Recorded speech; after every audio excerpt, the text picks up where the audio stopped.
Under the endless open skies across one of Kenya's most expansive rangelands, Lake Bogoria is an enthralling sight. The lake is the heart of an arid landscape. The geysers and steam jets, the pink brush strokes of the flamingos shalloping the calm waters, and the different varieties of wild game convey a hardly beatable aesthetic composition. However, the lake is not just a gem to the many that come to acclaim its presence. In the early 1970s, a minority community was forced to leave their traditional home around the lake.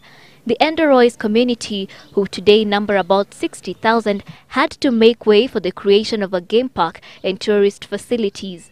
Back in the days, almost 3 decades ago, this land was the lifeline of the Endorois community.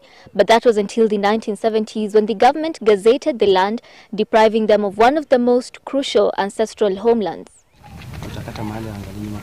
Richard Arap Yegon witnessed the evictions firsthand. He was quite young at the time. Babu yangu ilikuwa naishi hapa, baba yangu ilikuwa naishi, na hata mimi nilikuwa nikiwa pande hiyo. Labu tukakaa kupika 1970.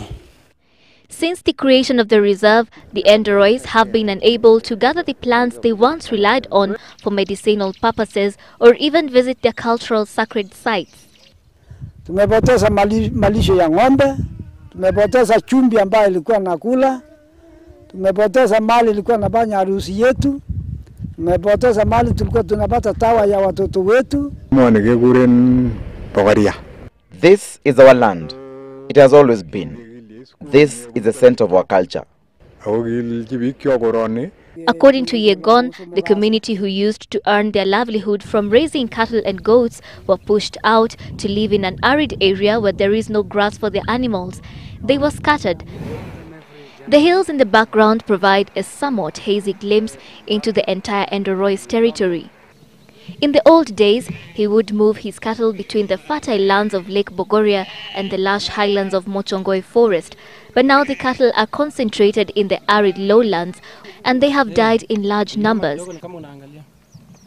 However, according to the Baringo County Council, who are charged with the management of the reserve, some of the locals are allowed into the reserve to graze their animals and put up beehives in some parts of the forest.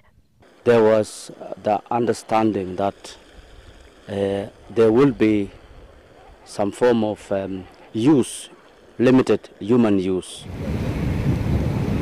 But today they may be celebrating justice, a new dawn for them, after the African Commission on Human and People's Rights ruled that the evictions indeed violated their rights. The AU approved of this decision. We need to be compensated. We need also to benefit from the revenues of Lake Bogoria Game Reserve. In addition, the government is to ensure unrestricted access into Lake Bogoria and the surrounding sites for religious and cultural rites and for grazing. For years, the Endorois have unsuccessfully tried to reverse the decision by the government to evict them from their traditional land. But now they hail the ruling for recognizing the rights of minorities to own land. Sheila Sendeyo reporting for Sunday Live from Lake Bogoria.